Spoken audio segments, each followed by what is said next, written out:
आ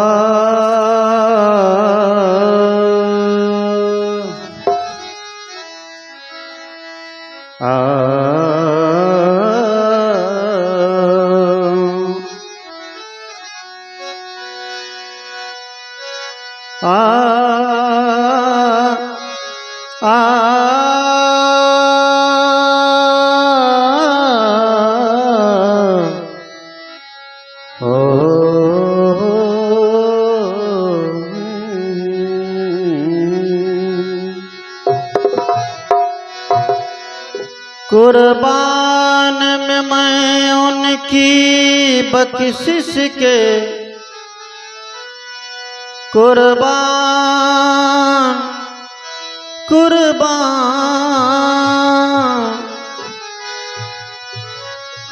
कुर्बान में मैं उनकी बख्शिश के जो मेरी जुबान पे आया नहीं बिन मांग दिया और इतना न दिया दामन में हमारे समाया नहीं बिन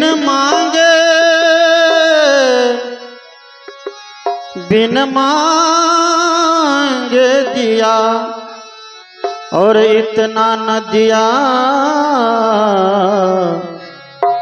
दामन में हमारे समाया नहीं।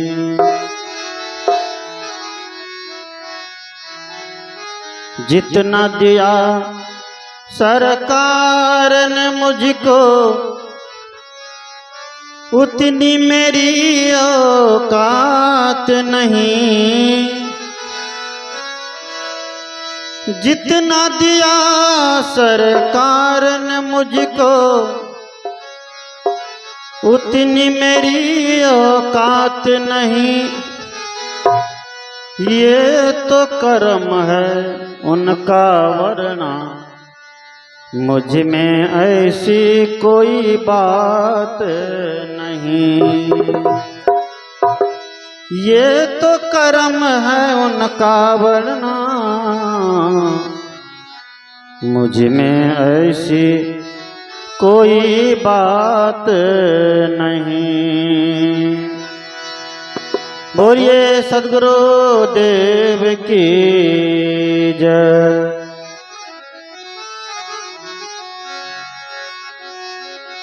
गुरुदेव मेरी नैया को पार कब लगाओगे गुरुदेव मेरी नैया को पार कब लगाओगे गुरुदेव मेरी नैया को पार कब लगाओगे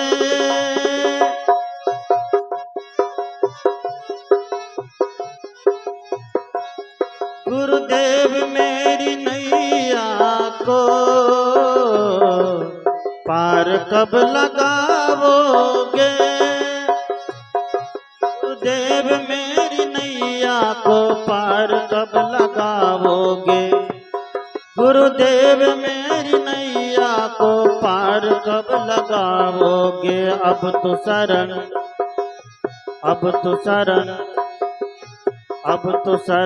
आए हैं तरस कब दिखाओगे अब तो शरण आए हैं तरस कब दिखाओगे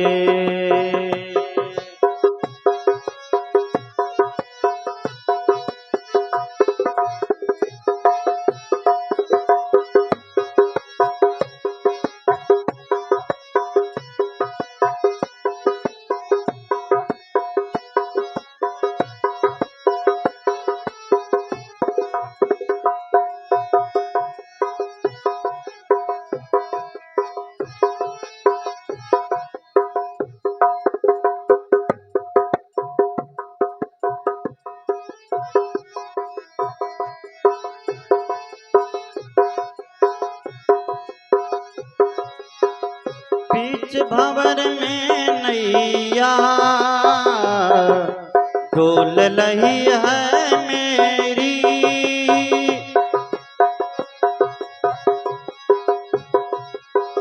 बीच भंवर में नैया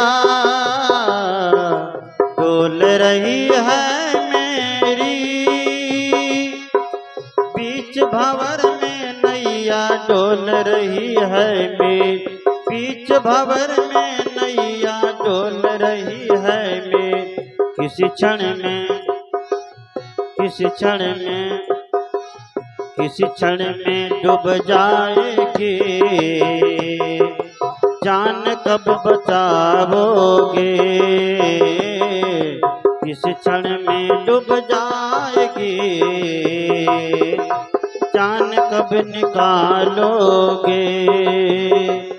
गुरुदेव मेरी नैया को पार कब लगाओगे।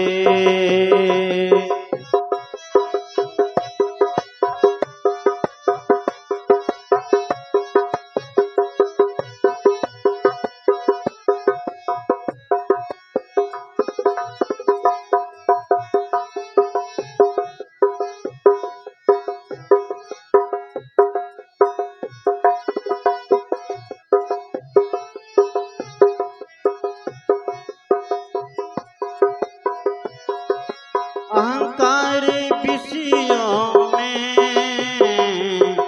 नादान हैरान हूँ।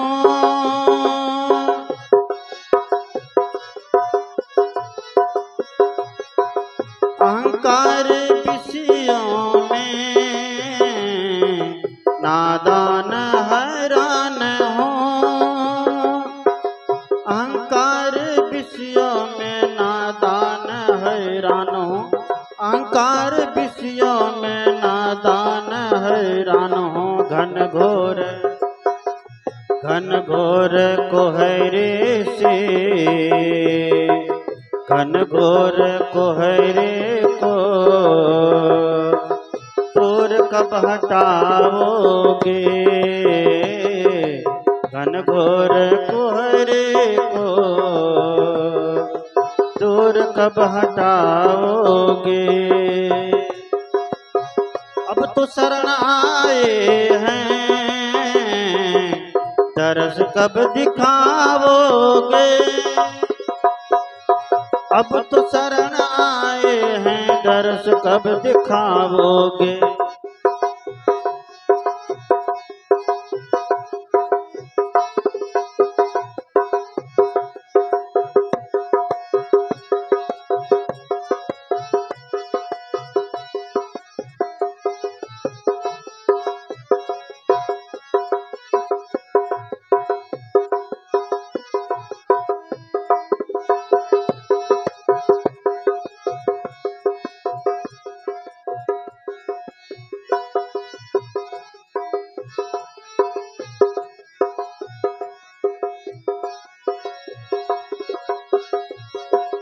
और बंद रहा हूँ मैं दुर्गुणी शिकंजों में।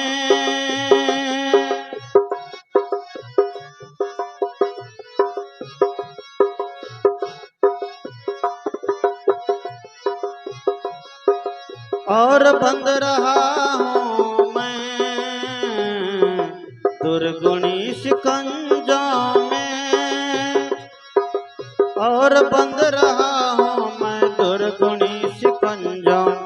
और बंद रहा हूँ मैं दुर्गुणी शिकंजों। उनके पहरेदारों से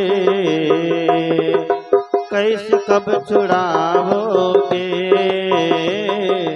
उनके पहरेदारों से कैसे कब छुड़ाओगे। अब तो शरण आए हैं दर्श कब दिखाओगे। अब तो शरण आए हैं दर्श कब दिखाओगे।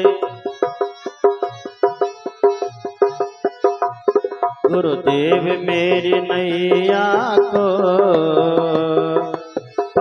कब लगाओगे।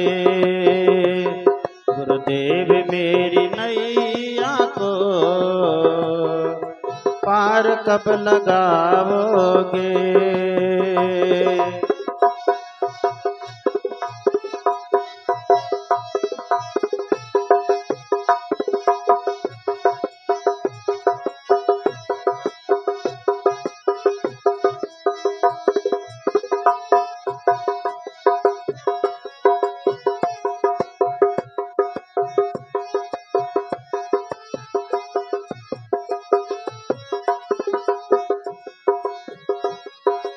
काल खड़ा है सिर पर,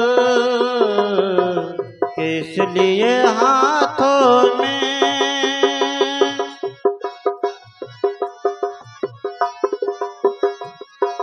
काल खड़ा है सिर पर,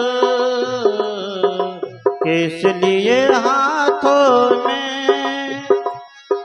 काल खड़ा है सिर पर, किस लिए हाथों।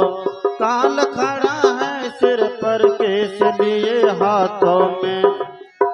शरण में इस दास को कहो कब बुलाओगे। शरण में इस दास को कहो कब बुलाओगे। अब तो शरण आए हैं, अब तो शरण आए हैं, दर्श कब दिखाओगे। अब तो शरण आए हैं, दर्श कब दिखाओ। अब तो शरण आए हैं, दर्श कब दिखाओगे। गुरुदेव मेरी, गुरुदेव मेरी, गुरुदेव मेरी नैया को पार कब लगाओगे। गुरुदेव मेरी नैया को पार कब निकालोगे। गुरुदेव मेरी नैया को पार कब लगाओगे। पार कब लगाओगे, पार कब लगाओगे।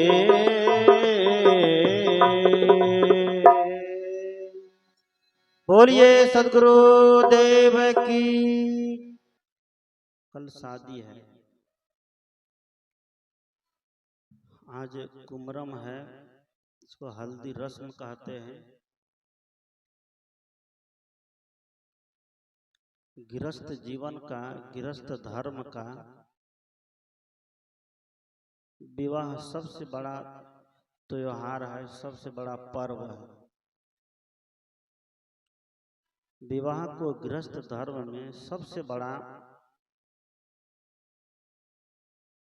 पर्व माना जाता है, सबसे बड़ा त्योहार माना जाता है।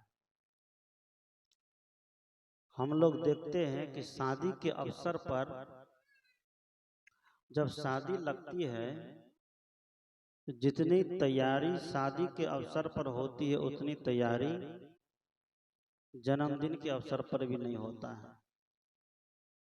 जितना खर्च वर्च शादी में किया जाता है, उतना खर्च वर्च और किसी भी काम में नहीं किया जाता है। क्योंकि गृहस्थी में रहने के लिए पति और पत्नी को होना जरूरी है। ये गृहस्थी अकेले नहीं चलती है, इसीलिए शादी को मुख्य संस्कार माना गया है घर परिवार वालों के लिए। मुख्य संस्कार मानने का उद्देश्य यही होता है कि शादी के बाद जो संतति का प्रवाह चलेगा, उस संतति को सुंदर संस्कार मिलने चाहिए। उनका भरण पोषण सही तरीके से होना चाहिए, उसका देख रेख सही तरीके से होना चाहिए, उसका रहन सहन रख रखाव सही तरीके से होना चाहिए। इतना सुंदर सिस्टम हमारे संत महात्मा और ऋषियों के द्वारा निकाला गया। विदेशों में जाके देखिए तो वहां शादी नहीं होती है,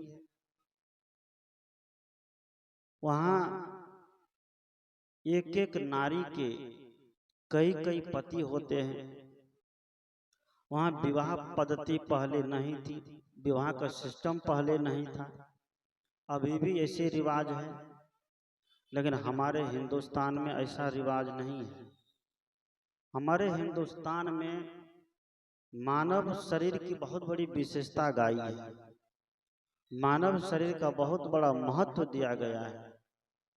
इसलिए हमारे हिंदुस्तान का सिस्टम है कि पति और पत्नी का रिश्ता बड़ा ही सुंदर, बड़ा ही मधुर और बड़ा ही मनोरम होना चाहिए। हमारे ऋषि ने ऐसी पद्धति बनाई, ऐसा सिस्टम बनाया, ऐसा रहन सहन बनाया जिससे हमारा समाज जागरूक हो सके, हमारे समाज में ज्ञान की वृद्धि होगी, हमारे समाज में समाज की वृद्धि होगी, हमारा सब समाज बनेगा। क्योंकि मनुष्य है, इसलिए मनुष्य को सब होना ही चाहिए। पशु से अलग मनुष्य को रखा गया है, इसलिए रखा गया है कि मनुष्य चिंतनशील है, मनुष्य ज्ञानी है, मनुष्य विवेकशील है। मनुष्य चिंतन करके, ज्ञान से, विवेक करके अपने जीवन को सुंदर बना सकते हैं, अपने जीवन को अच्छा बना सकते हैं। एक मनुष्य ही है जो अपने जीवन को अच्छा बना करके जीते जी स्वर्ग का सुख हासिल कर सकते हैं। लेकिन मनुष्य के लिए दुर्भाग्य कहना चाहिए कि जिस मनुष्य को हमारे धर्मशास्त्र, हमारे ऋषि महर्षि ने इतना सुंदर उदाहरण दिया, इतना सुंदर पद दिया, आज वही मनुष्य नरक का जीवन जीता है, नरक से भी बदतर जीवन जीता है। पशु का जीवन देखिए सुंदर है, अच्छा है। पशु अगर पाप नहीं करता है तो पुण्य भी नहीं करता है। उसके जीवन में उसने जो कर्म पिछले जन्म का लेकर के आया है, उसी को वह जी लेता है और इस दुनिया से विदा हो जाता है एक दिन। लेकिन मनुष्य जीता तो है, खुद परेशान रहता है और दूसरे को भी परेशान करता है, खुद पीड़ित रहता है और दूसरे को भी पीड़ित करता है। तो ऐसे मनुष्य को हमारे धर्म शास्त्र में सब मनुष्य नहीं कहा गया, ऐसे मनुष्य को संस्कारी मनुष्य नहीं कहा गया। राम भी दुनिया में जिए, लेकिन वह दूसरों को भी जीने दिया। कृष्ण भी दुनिया में जिए, लेकिन वह दूसरों को भी जीने दिया। अब प्रश्न उठ सकता है, राम तो जिए तो बाली को क्यों मारे? कृष्ण तो जिए, कंस को क्यों मारे? तो उत्तर में हम यही कह सकते हैं, जो अन्यायी व्यक्ति है, जो अत्याचारी व्यक्ति है, उसको दंड मिलना चाहिए। और अन्यायी को, अत्याचारी को दंड नहीं दिया जाएगा तो न्यायी व्यक्ति को जीने वह नहीं देगा। इसीलिए अन्यायी को दंड मिलता है। हमारे महापुरुष ने अन्यायी को दंड दिया। दंड देने का मकसद यही था कि पहले प्रेम से समझाया गया, प्रेम से नहीं समझा तो अंतिम में उसको दंड दिया गया। जो अन्यायी व्यक्ति होते हैं उस पर अंकुश करना पड़ता है। जैसे कोई गाय है, कोई भैंस है, बदमाश हो जाए, हाथी है, हाथी बदमाश हो जाए, कुत्ता बदमाश हो जाए, तो उसको हम लोग अंकुश दे करके, उसको हम लोग लगाम दे करके उसको बस में करते हैं। उसी तरह जो अन्यायी व्यक्ति होते हैं, वो अन्यायी व्यक्ति को बस में करने के लिए जो न्यायी व्यक्ति है वो बहुत सारे उसके पीछे चाल चलते हैं, तब जाकर के वो बस में होता है। उसी तरह हमारे ऋषि मुनि जियो और जीने दे की भावना लेकर के चले कि सर्वे भवन्तु सुखिनः, सर्वे सन्तु निरामया, सर्वे भद्राणि पश्यन्तु माँ कश्चिद दुख भाग भवे। सभी सुखी हो, कोई दुखी दुनिया में नहीं रहे, सबका जीवन अच्छा बने, सब सुख का लाभ प्राप्त करे, सभी निरोग का जीवन जिए, सभी निरोगी हो, किसी को रोग न लगे, और सभी का पारस्परिक जीवन प्रेम पूर्ण हो। ये हमारे ऋषि महर्षि का संदेश है। हम आज स्वार्थ के लिए जीते हैं, अपने लिए जीते हैं, माँ बाप के लिए अब नहीं जी पाते हैं, पड़ोसी के लिए तो जीना दूर, अब माँ बाप के लिए भी नहीं जी पाते हैं। शादी विवाह हो जाती है, शादी विवाह होते होते बस घर आंगन क्या होता सारा बढ़ जाता है, माँ बाप भी बांट लिए जाते हैं, भाई भाई बंट जाता है, घर का कोना कोना बंट जाता है। क्यों? हम इतने स्वार्थी हो गए हैं। मैंने एक बार सुना, कल परसों घटना है, एक जगह में सत्संग करने गया, उधर से जब लौट रहा था तो रात हो गई थी लगभग 10 बजे। रात में घर में बड़ी जोर से हल्ला हो रहा था, लाठी सोटा मारपीट सब चल रहा था। मैं जब पता किया तो यहाँ ऐसा क्यों हो रहा है, तो पता चला कि लड़के की नई नई शादी हुई है, बहू ने क्या किया, खाना बना करके सासू माँ को खिला दिया, खाना बना तो अपने ससुर जी को खिला दिया, बहू को तो संस्कार था तो खिला दिया। लड़का को यह बात जान गया, हमारी पत्नी ने माँ को बना के खिलाया है और बाप को बना के खिलाया है। जब सब सो गया तो रात में उसकी वेलिंग होने लगी, तुमने क्यों खिलाया उनको बना के। कैसा संस्कारहीन बच्चा। बहू ने माता पिता को बना के खिला दिया, वो समझे कि सास ससुर मेरे लिए भगवान है, मेरे लिए देवी और देवता के तुल्य है। जो संस्कारहीन संस्कार से गिरा हुआ बच्चा था, वह उस पत्नी को क्या कर रहा है, मार रहा है। इसीलिए शादी होने से पहले संत कहते हैं, शादी होने से पहले पति होने का पूरा धर्म निभाए कोई, तभी उनकी शादी करना चाहिए। शादी होने से पहले कोई बहू होने का फर्ज निभाए कोई, तभी उनकी शादी करनी चाहिए। और इतना भी विलम्ब न हो जाए कि शादी होते होते आधी उम्र निकल जाए, बाल बच्चे होते होते बूढ़े हो जाए, उनका अब शादी विवाह भी नहीं देख पाए, बस बीच में ही राम नाम सत हो जाए। आज की ये समस्या आ गई है। आज युवक और युवती सोचते हैं कि जब तक सर्विस नहीं हो जाए तब तक शादी विवाह नहीं, जब तक नौकरी नहीं तब तक छोकरी नहीं। यही आशा में उनकी बहुत उम्र निकल जाती है, आधी उम्र निकल जाती है, तब जाकर के शादी विवाह करते हैं। अधेड़ अवस्था में बाल बच्चे होते हैं, उनको सही शिक्षा नहीं दे पाते हैं, सही से उनका भरण पोषण नहीं कर पाते हैं। शादी होने की अपनी उम्र होनी चाहिए, एक तय उम्र होनी चाहिए। हमारे ऋषि महर्षि पहले के नियम बनाए थे कि 25 साल तक बच्चे को गुरुकुल में रह करके त्याग पूर्वक, वैराग्य पूर्वक, साधना पूर्वक, ध्यान पूर्वक, लगन पूर्वक विद्या अध्ययन करना चाहिए। और 25 साल की उम्र तक जो गुरुकुल में रह करके जो संयमित जीवन जीता था, पहले के बच्चे को देखिए, उनका संस्कार 50 साल पहले जाइए, 100 साल पहले जाइए, जिस समय सदगुरु कबीर हुए हैं, जिस समय नानक देव हुए हैं, जिस समय स्वामी विवेकानंद हुए हैं, जिस समय हमारे रामायण महाभारत के सारे पात्र हुए हैं, उस समय के बच्चे को देखिए, इतना मेधावी था, इतना संस्कारी था, इतना ज्ञानी, इतना बलिष्ठ। इसलिए था कि उसके जीवन में संयम था, वह होश पूर्वक जीवन जीता था।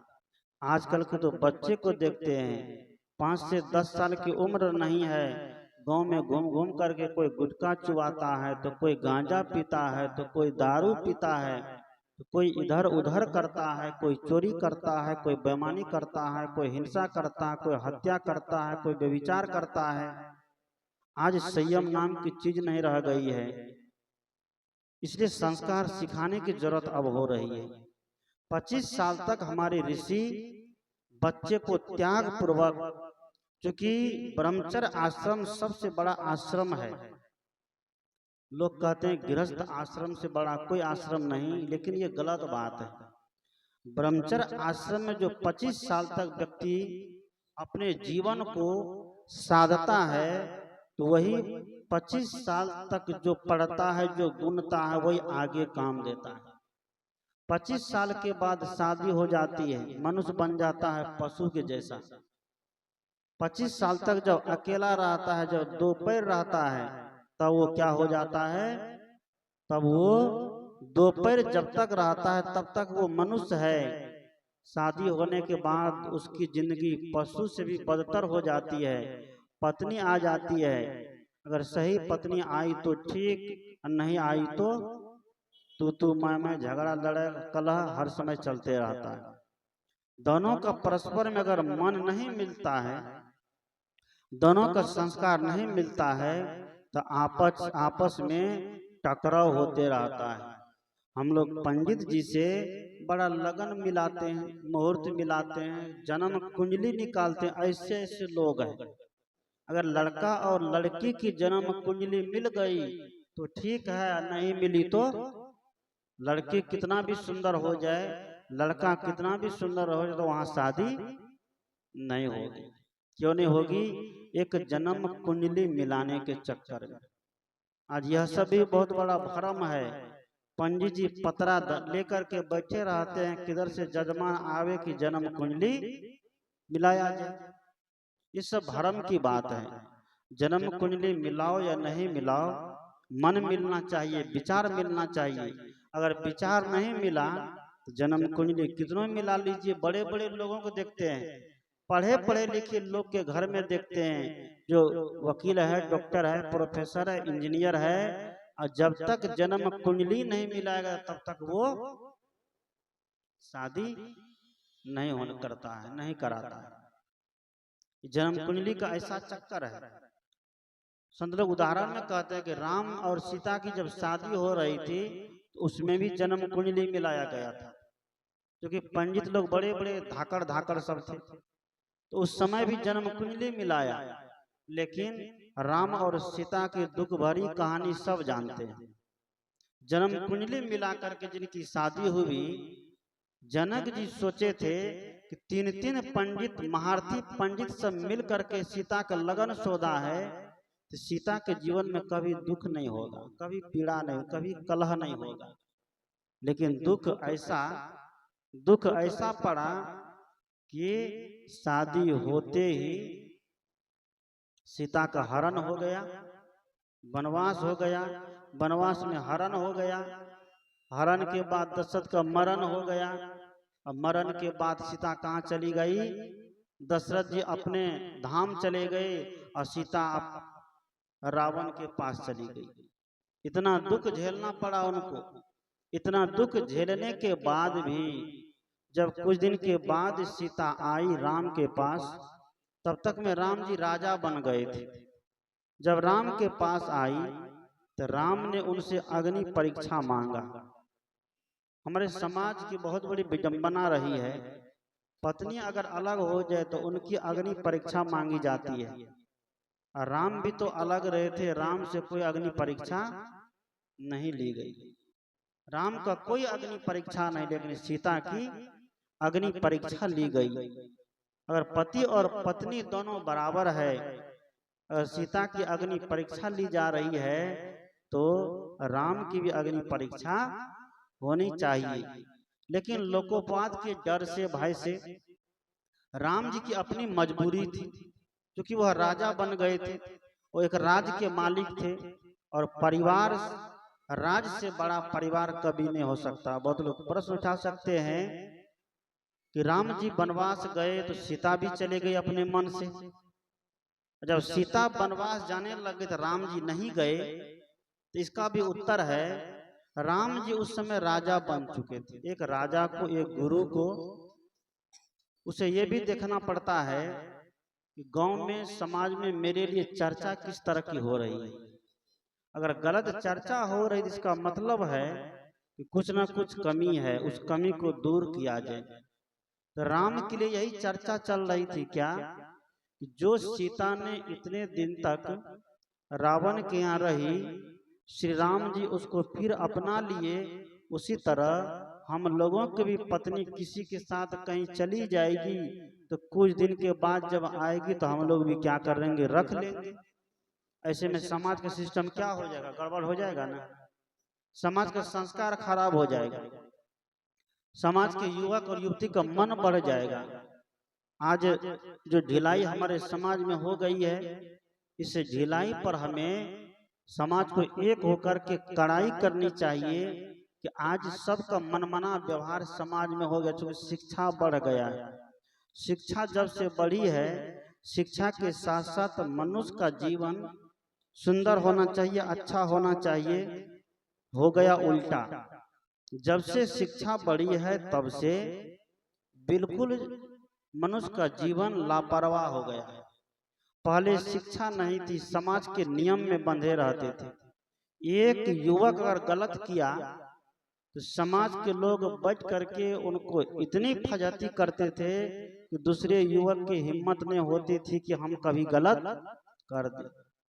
एक युवती, एक लड़की अगर समाज में गलत करती थी तो समाज के लोग बैठ करके इतने प्रताड़ित करते थे कि उनकी दूसरे की बेटी की हिम्मत नहीं होती थी कि हम भी गलत कर लें। लेकिन आज पढ़ा लिखा समाज सब अपने आप में माइंडेड हो गया है। आज कोई किसी की बात को सुनना पसंद नहीं करते हैं। अगर कोई किसी की गलती पर भी टोकते हैं तो व्यक्ति उसके ऊपर लाठी लेकर दौड़ता है, उसको परेशान करता है, उसको बढ़ाना है। 6 बजे कर दे, 6 तो बज गया है, वो लेट करके आए, इसीलिए ओवर टाइम लगाना पड़ेगा, नहीं तो मजदूरी कट जाएगा। बोलिए सदगुरुदेव की। राजमिस्त्री 9 बजे आते हैं, उसको 6 बजे तक काम करना पड़ता है। 8 बजे आएगा तो 5 बजे करना पड़ेगा। अगर 1 घंटा लेट आइए तो 1 घंटा लेट जाइए। लेकिन जो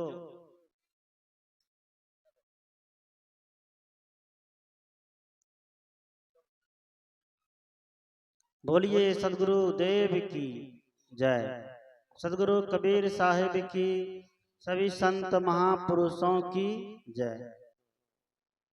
मैं कह रहा था कि पहले ऐसा नियम था, पहले ऐसा सिस्टम था, और उस नियम को, उस सिस्टम को मुझे लगता है कि बना करके रखने में हमारे परिवार का, हमारे समाज का भला है। लेकिन बनते नजर नहीं आता है। जो सिस्टम था, जो नियम था, वह नियम जरूरी था। आज के समय में उस नियम की बहुत बड़ी आवश्यकता हो गई है, क्योंकि हमारे बच्चे का संस्कार अब बिल्कुल खराब होते जा रहा है, बिगड़ते जा रहा है। पहले कोई माँ बाप की अगर अवज्ञा करे, कोई माँ बाप का देख रेख नहीं करता है था, तो पड़ोसी, सभी पड़ोसी मिल करके पंचायती बैठा देते थे, और तुम क्यों नहीं करोगे देख रेख। जिसकी संपत्ति तुम खाते हो, जिसकी जोगी हुई संपत्ति पर तुम राज करते हो, उसकी संपत्ति से तुम उसको बायकाट करते हो, तो तुमको भी घर में रहने का कोई अधिकार नहीं दिया जाएगा। ऐसा सिस्टम हमारा था। मुझे लगता है कि वह सिस्टम अभी भी जरूरी है। हमारा समाज विदेश का समाज जैसे हो रहा है, विदेश में जाकर देखिए तो वहां पर सारी व्यवस्था सरकार ने कर रखी है। माँ बाप मर जाए तो पड़ोसी को, कुटुंब को, बेटा बेटी को छूने की जरूरत नहीं पड़ती है। माँ बाप जब मर जाए तो सरकार की गाड़ी आती है, उनको डेड बॉडी को उठा करके ले जाती है, और ले जाकर के उसको इलेक्ट्रिक मशीन पर जला दिए जाते हैं। अगर उस तरह का समाज हमारा भी हो जाएगा तो समझिए कि हमारे देश की धर्म और संस्कृति पर बहुत बड़ा कलंक लग जाएगा। इसीलिए हम अपने समाज को बचाएं और बच्चे में सुंदर संस्कार दें। हम अपनी बेटी को घर में पढ़ाई लिखाई के साथ साथ व्यवहारिक काम भी सिखावें। भोजन बनाना, कपड़ा धोना, बर्तन मांजना, झाड़ू लगाना, घर के जितने काम होते हैं उस काम का भी उसे ज्ञान दें। एक बार कहते हैं कि वकील साहब एक अपने बेटे के लिए लड़की देखने गया। लड़की देखने गया, सारी बात तय हो गई, कितना में होना चाहिए व्यापार बट्टा। आजकल व्यापार होता है, संबंध थोड़े होता है, कुटुंब थोड़े होता है। और वकील साहब है तो कोई चीज की कमी तो है नहीं। जब बहू देखने गया, कितना में बात तय हो गई, इतने में बात तय हो गई, 50 लाख चाहिए, 1 करोड़ चाहिए, बात तय हो गई। तय होने के बाद छका तका सब हो गया। अब महीने दिन के बाद वकील साहब गए अपनी होने वाली नई बहू के यहाँ। जब वकील साहब गए तो देखे बहुरानी टीवी देख रही है। जो नई बहू बनने वाली थी, देखे कि वह टीवी देख रही है और माँ जो थी वो खाना बना रही थी। माँ बूढ़ी थी, माँ खाना बना रही थी। वकील साहब बैठे, चाय पान खाए पिए, समधन से बातचीत किए और वहां से आ गए। 1 महीना के बाद फिर जाते हैं। 1 महीना के बाद जब फिर गए तो वहां जाकर के देखते हैं जो बहुरानी थी वो क्या कर रही थी। बहुरानी बैठ करके नेल पॉलिश लगा रही थी, हाथ में मेहंदी लगा रही थी, और जो माँ थी वह झाड़ू लगा रही थी। वकील साहब देखे, समधन से बातचीत किए, कुशल मंगल किए, सर समाचार किए। उसके बाद फिर चुपे चाप अपने घर आ गए। तीसरे दिन 1 महीना के बाद फिर गए, क्योंकि शादी का लगन थोड़ा लंबा था, नवंबर में होना था। सोचा कि बरसात में कौन शादी करे, नवंबर दिसंबर में बात तय हुई थी। तो 1 महीना के बाद वकील साहब फिर गए। वकील साहब जब गए तो छाका में जितना सामान उनके लड़के को दिया सारा सामान लेके गया, और जितना तिलक दिया सारा तिलक लेकर के गया। और वकील साहब ने कहा अपने समधी से, अपने समधिन से, ये सामान आप अपना वापस ले लीजिए। समधी और समधिन बड़े चौंक गए, क्या बात है, ऐसा क्यों हो रहा है? क्या मेरी बेटी में कोई गड़बड़ी है? क्या मेरे परिवार में, मेरे खानदान में कोई गलत गड़बड़ी नजर आई? किसी ने कोई शिकायत किया? किसी ने कोई कान भरा? अगर ऐसा है तो मुझे बताइए, दूर करने का प्रयास करूंगा। वकील साहब ने कहा तुम्हारे खानदान में कोई गड़बड़ी नहीं है, मुझे किसी ने कान नहीं फूका है, मुझे किसी ने सिखाया नहीं है। मैं आपके घर में 3 बार आया, जब भी आया तो जो मेरी बहू बनने वाली थी, कभी टीवी देखते हुए देखा, कभी नेल पॉलिश लगाते हुए देखा, कभी उसको मेकअप करते हुए देखा, और उनकी बूढ़ी माँ को मैंने देखा भोजन बनाते, झाड़ू लगाते, गोबर उठाते, सारा काम करते। जब बहू रानी बेटी घर में इतना फैशन कर रही है तो ससुराल जाएगी तो वहां फैशन नहीं करेगी तो और क्या करेगी? वहां गोबर उठाएगी, वहां सेवा करेगी, वहां कोई काम करेगी? मुझे ये प्रदर्शनी नहीं चाहिए, मुझे तो एक सेविका चाहिए जो वहां चल करके अपने सास और ससुर को संभाले, अपने पति अपने घर द्वार को संभाले। मुझे ऐसी सेविका चाहिए। और वकील साहब ने सारा तिलक घुमा दिया, सारा सामान घुमा दिया, नहीं लिया, और उस वहां से संबंध अपना क्या किया, हटा लिया, तोड़ दिया। इसलिए सदगुरु कहते हैं कि हम अपने बच्चे को, हम अपनी बेटी को बहू बना करके भेजें, बेटी बना करके नहीं। अगर बहू बना करके इस घर से भेजते हैं तो उनको बहुत सारे संस्कार दे करके भेजेंगे, हर चीज का संस्कार देकर भेजेंगे। अब बेटी बना के भेजेंगे तो वहां केवल मालिक पना चलाएगी, झूठे मुठरे का बैठे, इधर की बात उधर करेगी, उधर की बात इधर करेगी, लड़ाई लगवाएगी, झगड़ा लगवाएगी। अपना से लड़ने का मन नहीं होगा तो दूसरे से भी लड़ाई लगाएगी। इसीलिए संस्कार देना जरूरी है। ससुराल बसाने से पहले हम उसको सुंदर संस्कारों से संस्कारित कर दें, यही एक माता पिता का क्या है, एक सुंदर कर्तव्य है।